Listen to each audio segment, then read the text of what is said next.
In the UK, our neighbours often live too close to home. So it's no surprise 1 in 5 of us have been in an argument with next door. Coming up, blood is spilt in Barnsley. He was coming up the drive here with blood all over his arm. I just couldn't believe that someone would do that to someone else. Following years of neighbourly dispute in Scotland, a family falls apart. It became too much for, the marriage in the end. I think this would have broken any family. And house prices tumble when squatters move in next door. The estate agent said, in his opinion, between 25 and 35% has come off the value of my property.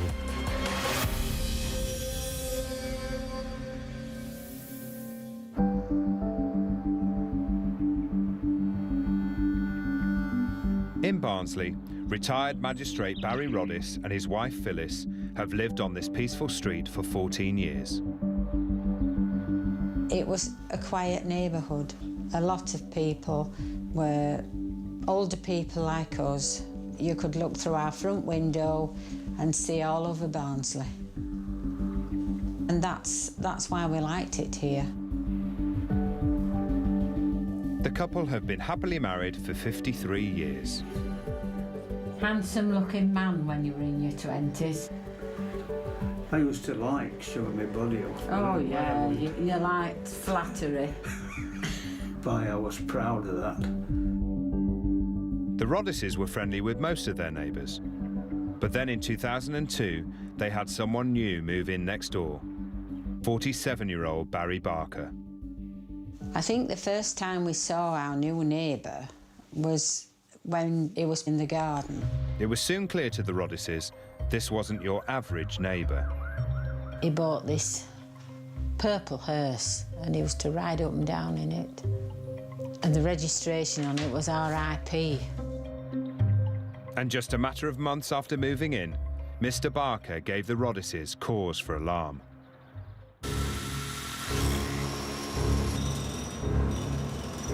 He had turned his driveway into a junkyard. It was a complete eyesore. It was like living at the side of a scrapyard. All the spare parts were all over the front here. There was old cars with bonnets up, with rubbish in, old seats, you name it, it was there. It looked to the Roddises like Mr. Barker had started up his own car repair shop.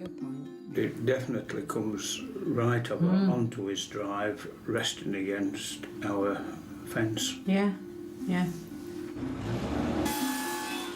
It'd take the bonnet off first and the bumpers, and then it'd work its way through to the engine.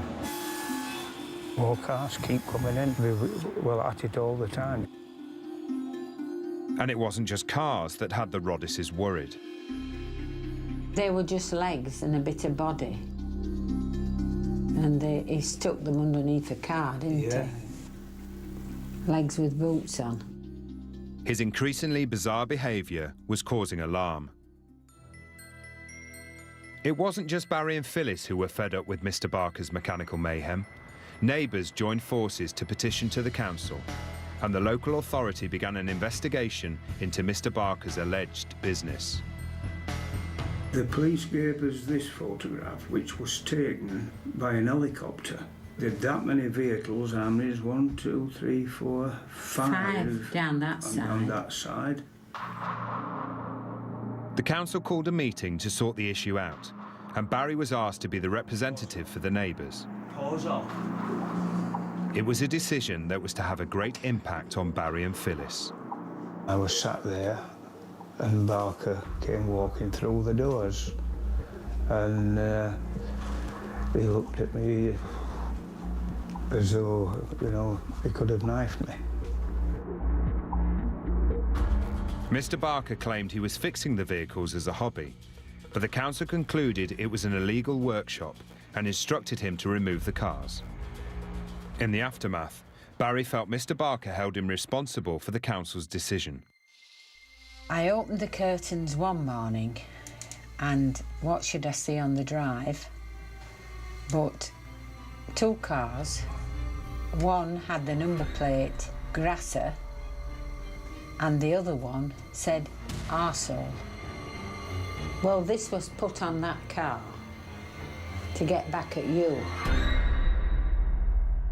He thought that you were the one that grassed him to the council. In the weeks to come, it wouldn't only be graphic messages that Barry and Phyllis would have to face. Coming up, a proud Scotsman goes to war over his former castle. He started burning stuff, dumping stuff.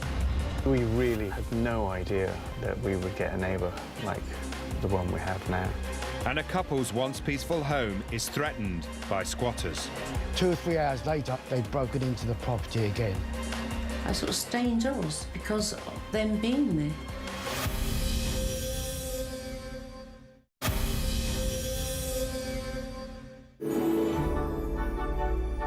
Nestled amidst the wilds of the east coast of Scotland lies Eccles-Gregg Castle. It's the former home to the Forsyth Grants, a proud family with a distinguished military history. WFG, it's William Forsyth Grant who built the castle. The estate actually came from my great-great-grandmother's side of the family. This is Maurice Forsyth Grant, a descendant of the original owners. Unfortunately for him, though, hard times that fell on the family meant the castle was abandoned and later sold. Only a small part of the estate and some outbuildings were kept by the family. And we thought by selling it, it would get new owners that had the money to sort of reinvest in it and keep it as a beautiful building. Enter local businessman Gavin Farker. Maurice had high hopes when Mr. Farker's company bought the castle and 84 acres of the estate at auction. First impressions, we just took him at face value. He talked the talk. He supposedly had the best intentions for the castle. In May 1999, following the sale, Mr. Farker's company applied for permission to convert the castle into a 60-bedroom hotel, as well as chalets, lodges and a dower house on the land. And closest neighbour to this proposed redevelopment was Maurice Forsyth Grant. This is our boundary right here. We have a great view, but we are in close proximity to our neighbour as well. We try to get on with all our neighbours. There's nothing to be gained from fighting with your neighbours. But Maurice had very clear ideas on what he wanted to see happen to his former ancestral home. And we thought by selling it, it would get new owners that had the money to sort of reinvest in it. We hoped that someone would take the responsibility of maintaining it.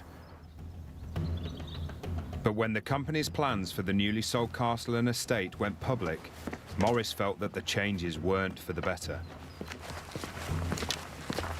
We, as did most of the neighbours around here, had grave concerns about what was being proposed. I mean, basically, we wanted guarantees regarding the supposed works that were going to take place here, and we wanted guarantees that they would be done properly and we wouldn't, none of us would be interfered with. Maurice and the majority of neighbours living around the castle shared the same access roads and were worried about the impact of the development. The requested planning permissions would have affected us. They were being put forward in a way that would very much affect us where they didn't have to. So they objected to the plans, and as a result, in 2002, they were put on hold. Meanwhile, Maurice had plans for his own properties, an important source of income but in need of development. There are 2 houses there, and we've got one here, Dunlosset, and we've got one behind at Ardtala. It's our intention to rebuild these, bring them up to a modern standard, make them much more attractive than they are at the moment. Now it was Maurice's neighbours' turn to object. Dear Mr. Cree, we wish to strongly object to the above on the following basis, and this is from Farker Estates Limited. Mr. Farker's company, which owned the castle, objected to Maurice's scheme and planning permission was refused. Most of his objections were completely unreasonable. We had relevant and real concerns about what was being attempted.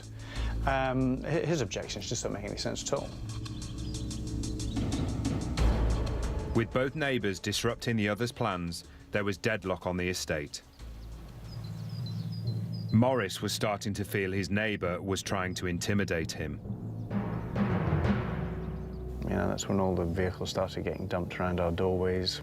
You know, the roads became blocked, and you know, usually not just in one way, but in multiple ways. You know, fallen trees, vehicles parked up against the fallen trees in the middle of the road. Even though the vehicles belonged to Farker Estates and were on their land, Morris felt they were too close for comfort.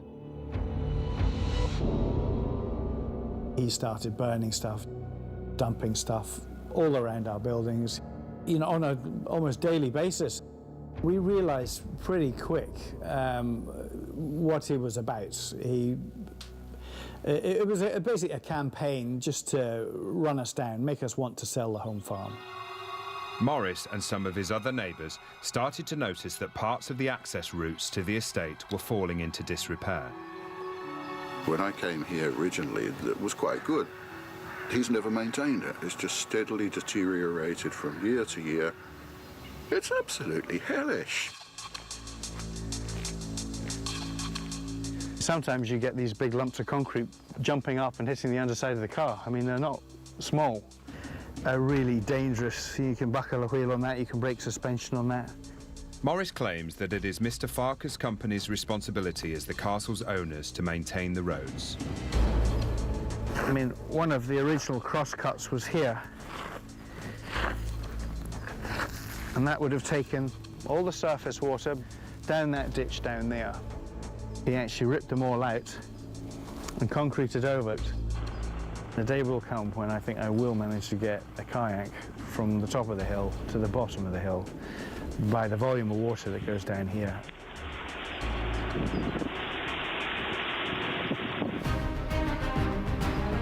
As well as the terrible roads, Morris was also appalled by the state of the castle itself. Basically, all the roofs pretty much have collapsed now. But unfortunately, it's just gone to rack and ruin. But in the weeks that followed, Morris's old ancestral home would have an even bigger impact on his life. We put up a pretty game fight for a very long time, but I think this would have broken any family.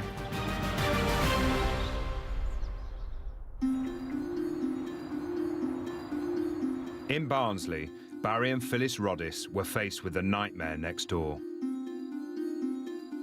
It was a complete eyesore. There was old cars with bonnets up, with rubbish in. As the spokesperson who helped to get the illegal scrap business shut down, Barry felt he was the focus of Mr. Barker's anger. From then on, things took a turn for the worse when Barry discovered his neighbour doing some work on a boundary wall. I said, make sure that you don't damage the wall. It's our boundary wall. And I got quite a lot of verbal abuse. I wasn't looking at him then. He'd got his spade and lifted it high, and the next minute I knew it had hit me on the arm. And he just walked away. And he was coming up the drive here with blood all over his arm, and it was dripping onto the drive here. And I said to him, what on earth happened? And he said, Mr. Barker has hit me with a spade. I just couldn't believe that someone would do that to someone else, hit them with a spade. He is a total coward. He'll hide behind things and is evil, absolutely evil. The police were called. In his witness statement, Mr. Barker claimed that he struck his neighbour by accident and that Barry had grabbed his hair.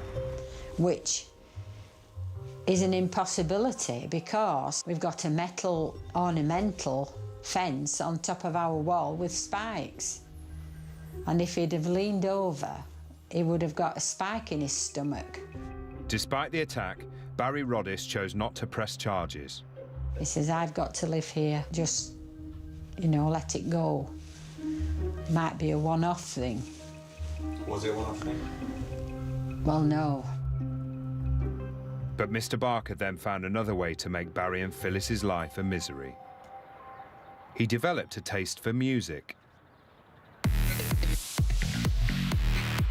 Well, I'm in the kitchen here, and you could hear the music all around.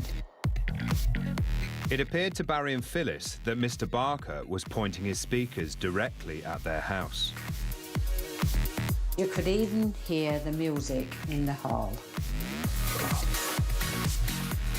It could go on while 10, 11, 12, sometimes beyond midnight. You couldn't sleep.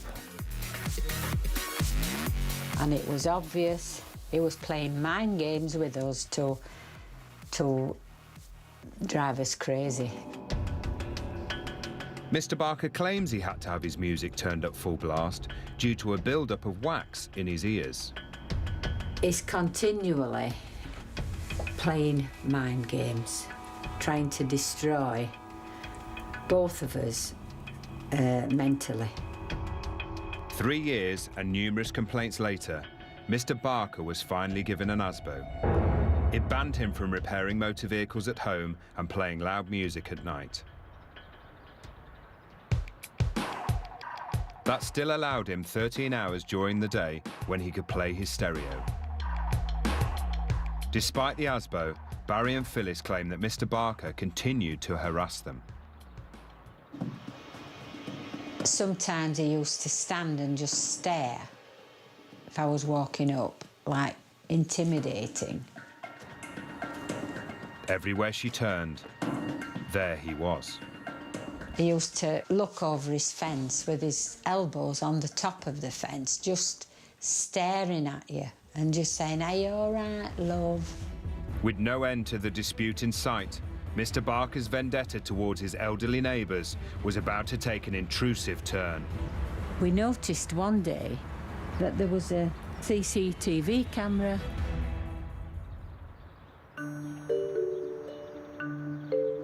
For the past 40 years, a peaceful South London street has been home to Richard Chadwick and his wife Philomena. Yeah, Richard, cup of tea? Thank you. The Chadwicks have lived in Streatham Village for nearly all their married life. We moved into this house in 1969. We'd been married for 1 year. So it was the first time we had a chance of a house with a little garden. I remember coming out here in the summer and thinking, well, it's a nice, neat little garden. As you know, I'm not much of a gardener, but it was nice, neat and tidy. I know, but what sold the house to me was when I looked at the garden, I just saw 3 walls. It was so private. Nobody could look over their garden wall and see what we were doing. She could come out in the nude if she wanted to, but I wouldn't come out in the nude. No, you wouldn't. But I did. We've enjoyed every minute living here because of the village atmosphere, and we've always had, particularly next door to us, good neighbours. For years, they've been an active part of this close community. And Richard has always done everything he could to maintain this way of life. I will fight for something to the end if I think there's been an injustice. And as an example of that, in 1973, because the council wanted to demolish the whole Streatham Village community, the Streatham Village residents, as it were, formed an action group to fight the council, and eventually, after 3 years of fighting, with the help of the local press, who highlighted what we were doing at the time, we won our case. But now he has a new fight on his hands, after some undesirable new arrivals suddenly moved into the run-down, empty building next door. It was a bit unnerving to think that somebody could be actually in the property which I knew had recently been sold. It was to be the Chadwicks' worst nightmare. A group of squatters had taken over the property. When I got here, I noticed that there was a a lock on here had been tampered with. So a neighbour of mine, who happened to be over there at the time, came over, and we both suspended, thought, well, possibly there's squatters in there. So he was good enough to change the lock here. We both went inside here and changed the lock. 2 or 3 hours later, I came down to investigate. They'd broken into the property again. So we didn't actually keep up, but there's not a lot we could do because they were, in fact, in the property and obviously weren't coming out. Being an ex-housing officer, Richard had experience of dealing with squatters. Some squatters will ransack the property. I've known them to take out baths, toilets, sinks, and completely leave it gutted, and they would take out whatever they need. They knew exactly where they stood, and if they stood their ground, nobody was going to evict them. They'd obviously got some legal advice from somewhere. With the squatters there to stay, it would only be a matter of time before the neighbourhood dispute turned nasty. One of them in particular was getting very aggressive and went to hit me. Coming up, rack and ruin at his former Highland home takes its toll on Maurice Forsyth Grant. I've probably spent months and months of nights not sleeping. And in Yorkshire, Barry Barker's campaign of terror continues. We can't do anything without him trying to spy on us. I knew that if I'd have got hold of Barker, I wouldn't have let go of him.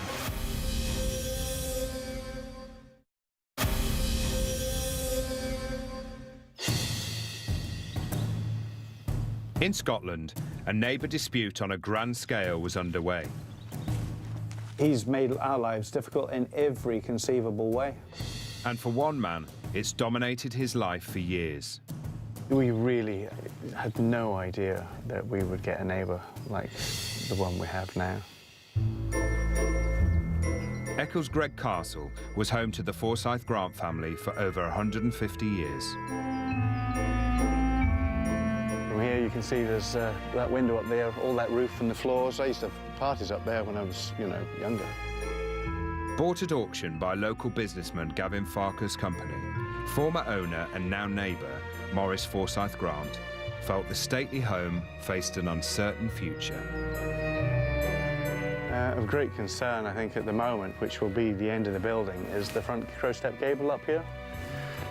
You can actually see it's actually leaning out at quite an angle, and once that does come down, it will probably just take the whole front facade with it. He has fiddled about with little bits of roof, but basically all the roofs pretty much have collapsed now. Despite now living in more modest barracks, just a stone's throw from the castle, Maurice has kept the proud family tradition going on his part of the land. This is some of the old ancestors. That's William Forsyth Grant. He actually built the castle in 1840. That would have been his uncle, William's father, and Joseph. They founded Canada's first bank. That was William's wife. 160 years ago, things were very different for the Forsyth Grants. Once lords of the manor, but today in dispute with the castle's new owners. You try not to let it affect you, but it's very hard not to. You just acquire a sort of siege mentality. Basically just had to hunker down, try and continue our businesses as best as we could. Maurice felt his vision of his family's proud past was fading around him. All this stuff was just sort of towed into the trees and dumped. But Maurice felt it was all aimed at him. And he has a clear opinion as to why the owners of the castle have allowed the estate to fall into such disrepair. Basically, make everything around us unattractive to anyone else to buy, and thinking that we would have to sell, he's sort of started this campaign. While the castle's owners continue to make plans for development, Maurice feels the disruption is making it hard to carry on living on the estate. Family motto, stand fast, rightly or wrongly. I've no intention of leaving Ecclesgreg. That view is all I need, really. I can forget the mess and the junk being dumped behind us. Farker Estates declined to comment on any of Morris's accusations. But all plans for the estate seemed to have ground to a halt while both parties continued to object to the other. Morris feels he is unable to move on. It certainly cost us probably tens of thousands in lost revenue. I've probably spent months and months of nights not sleeping, just for fretting, anger, because you just have to wear it. You can't get rid of this. It's ever present. Look, my car for socks for now. You try not to let it show for the rest of the family. You know, you try to behave normally, all the rest of it, take it on the chin. But it's just really hard. It's really, really hard for year after year after year of this constant attrition. I don't know what I could give to have this resolved. Do you want to go down and play with your cars, Maxie? I don't know. There's no way. I don't think it could be resolved. Following his 13-year battle with Mr. Farker and his company's plan for the castle, there has been a heavy price to pay for Morris. In 2011, his wife moved out of the family home. Became too much for the marriage in the end. But no, we put up a pretty game fight for a very long time. But I think this would have broken any family. But finally, Morris may have a new focus that might help him forget the castle next door once and for all. We've got consents for 3 wind turbines at the moment. I mean, it's hard to find a windier site than this. Our motto was always, has always been stand fast, and we will do that. We still have plenty to build with here. And what always rings in my ears is Churchill's words: "We will never surrender." And hopefully, as he stands firm, the castle and its new owners can look to the future as well. In the Yorkshire town of Barnsley, one man's constant reign of intimidation was driving his neighbours to the brink of despair. It's like mental torture. Barry Barker had been given an ASBO for his illegal car scrap business following complaints from the neighbours.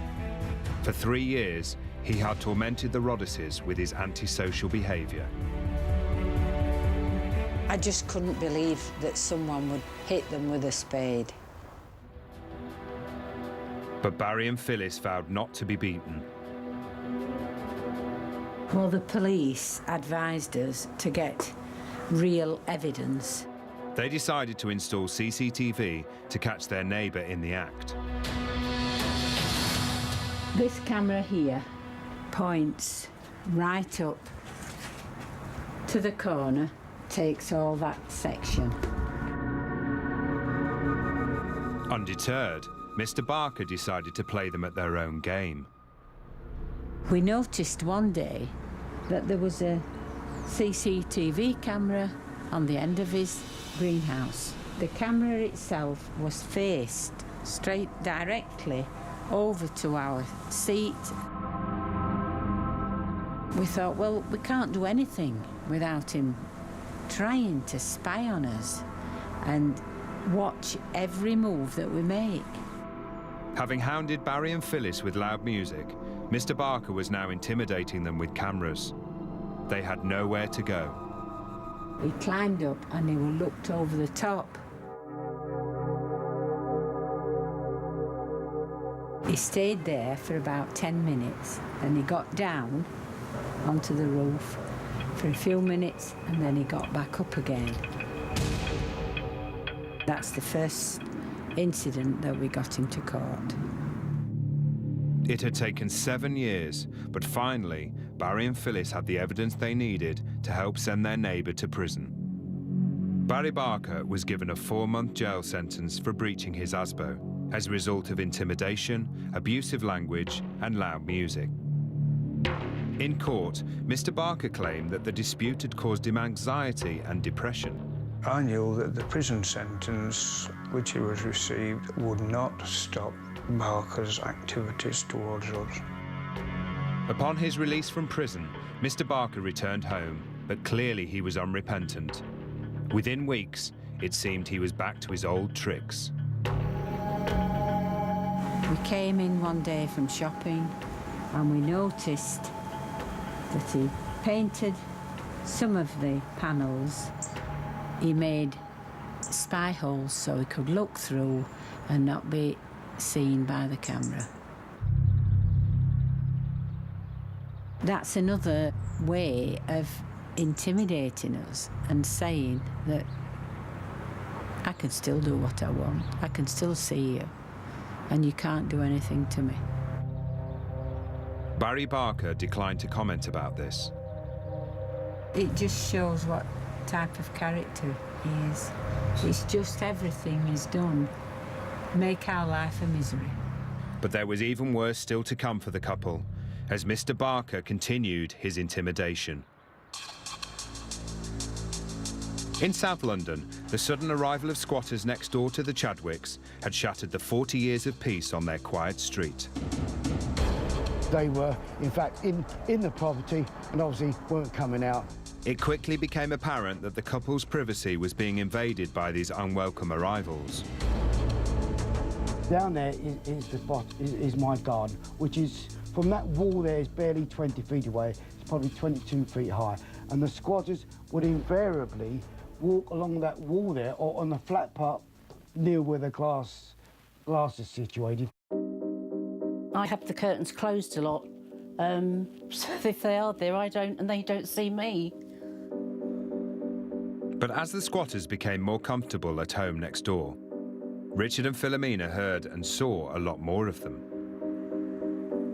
Sometimes they would put their sunbeds there or just sit there, or even from there. It's not a very nice feeling. They're staring into our bedroom. Not to mention the constant bongo bashing. I'd hear music coming from their back garden, so much so that I had to shout at them. They'd be banging on their bongos, there'd be possibly music from a trumpet, a flute, other instruments that would make a noise. Sometimes it'd be in the early evening, not in the daytime. Sometimes 10 at night. Sometimes 10 at night, but then I couldn't see them. In the end, It got irritated. I just closed the kitchen door and tried to block the noise out. It was irritating. I mean, what would you do? You just want to be quiet. And out there enjoying themselves, and we're in there annoying ourselves. Fed up with the constant disruption, the Chadwicks went to the council. They've been told, in no uncertain terms, if they continue making a noise, any noise, and if they're made by instruments, they would eventually come down and take their instruments away from them. The squatters were served a noise abatement notice. But they were here to stay, making themselves more at home and even posting images on the internet. I think somebody's playing a bongo there, somebody's playing something. It's very difficult to tell, but they're obviously playing some kind of music there. And look at the state of the place underneath there. Oh my God, what's that? What is that? Getting a bit scared now what we're going to see. But they're on top of the world there, aren't they? They can on do top everything. of the world, yes. They're on top of the world, paying nothing, and they're getting our south of France suntan at the same time. Philomena began to spend less and less time in her beloved garden. It soon began to wither as the couple locked themselves inside. I feel very sad that the garden looks as it looks, very bare, when I think over like 40 odd years of digging it and working it, planting roses and other flowers, always look lovely, always pretty. So at the moment I'm living on memories of the garden, happy memories. At the time, squatting wasn't a crime, and the only way Richard could hit the squatters was with a noise abatement notice. To be fair, they have been a bit quieter, I think, when they were served with the notice. But it wasn't just the noise that was getting under the skin of the Chadwicks. The rubbish is along here. It's usually piled up to about this height. It starts here and extends along here. And usually on a, I don't actually see them do it, usually on a Tuesday evening, they start bringing it all out from the garden. Everything gets piled up all along here. And the council, every Wednesday morning, come along and take it away. If I left that rubbish outside my house, or even one bag near my bin, they won't take it away. How's that fair? And I'm paying my rates, and they pay nothing. It's all one-sided. Coming up, with no end in sight to his squatting hell, Richard ramps up the fight. As far as we're concerned, we're not going anywhere. I'll stay there with my neighbours. And in Yorkshire, Barry Barker is up to his old tricks again. Our old fence had been ripped apart. I just stood and cried.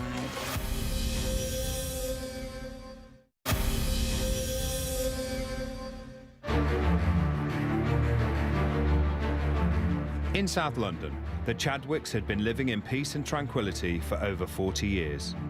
But after the sudden arrival of squatters, they were under siege. You just want to be quiet. And they're out there enjoying themselves, and we're in there annoying ourselves. The lack of privacy and noise was unbearable, so Richard went to confront them. They obviously didn't like it, and one of them in particular was getting very aggressive and went to hit me. And I said, well, why are you remonstrating with me? You're the offenders, you shouldn't be there.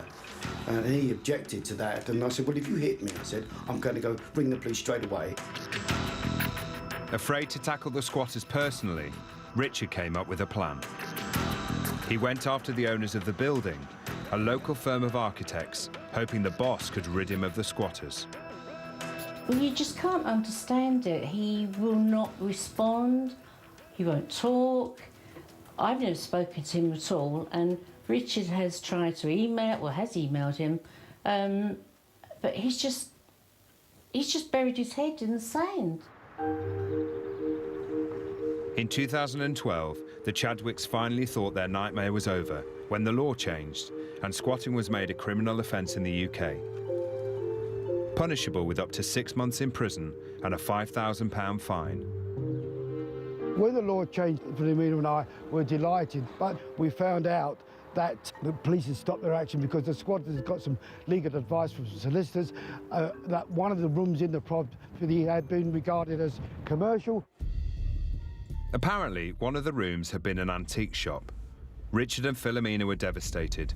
They were back to square one. The squatters were not committing a criminal offence, so couldn't be arrested. For want of a better term, they're legal squatters and they had every right to stay there. The dispute had now been raging for nearly 5 years, and the Chadwicks felt they were no nearer to seeing the squatters removed. And even the option of moving house to escape was scuppered by their unwanted neighbours. The estate agent has been in Streatham many, many years and completely, Streatham inside out. And he didn't even have to come down to the property. He knew exactly where it was. And he did confirm to me in writing that in view of the squatters living next door, it's a different ball game as far as valuation is concerned. And he said, in his opinion, at least, I think he mentions here, between 25 and 35% has come off the value of my property. Today, with the law on the squatters' side, Richard feels trapped. With the police and council powerless, he's chasing what he sees as his only hope to get rid of them, the owner of the property. Are you coming out, Mr. Moxley? Are your staff here? Come and speak to me. I'm quite reasonable. I'm here today to hope that he can see this sign, or anybody else that works for him. I want to communicate with him, find out what he's going to do about getting the squatters outside, out of his premises. His protest seems to have worked, as Richard soon gets some attention. Sorry? You're Mr. Moxley? No, I'm not. No, he's not in the office today. What can I do for you? Well, I'm here. You're probably aware of the situation. I live next door to Mr. Moxley's squatters. They've been there nearly 5 years. I've told you. First of all, they're not Mr. Moxley's squatters. They're squatters in a property we've been trying to get them out. They're Mr. Moxley's squatters. Don't give me that. They're Mr. Moxley's squatters. You did not put them in there. We know. You know. Come on, let's not be... Let's be reasonable. Who put them in there? Nobody put them in there. They chose themselves. But he's done nothing about getting them out. We've been trying to get them out. Moxley architects still pay rates on the property. However, they can't enter the building legally after the squatters changed the locks. The company owner has said he wants them out. As for the squatters, they remain defiant, with one saying, "We're not doing anything wrong. This is a commercial property." The Chadwicks have vowed to fight on. Mr. Moxley, can you see my sign? All I want to do is talk to you. The problems will always remain, until the law is changed or the squatters move their own accord or the owner does something about it, because I can't do anything about it. There's a much, much bigger picture, which is the squatters are getting them evicted. That is our main goal. That's our only goal. That's all that's left.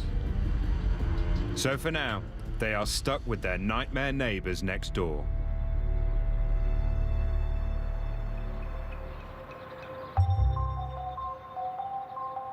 In Yorkshire, Barry and Phyllis Roddis were paying the price of a nightmare neighbour on their doorstep and were now at breaking point.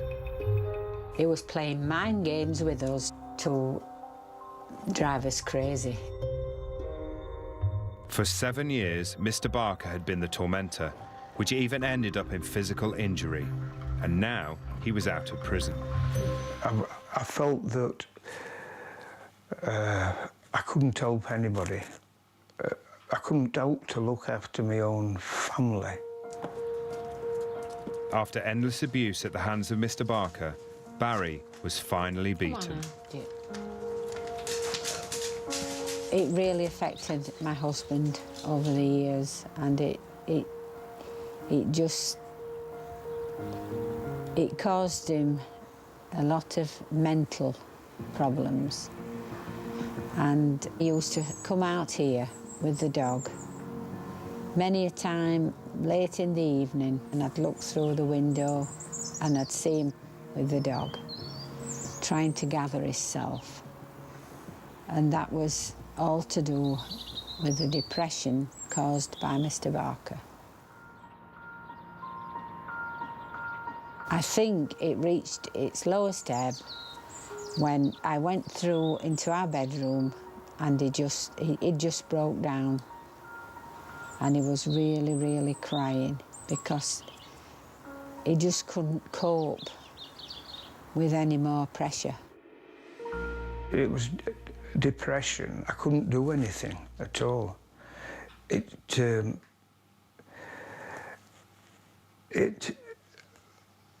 just given up.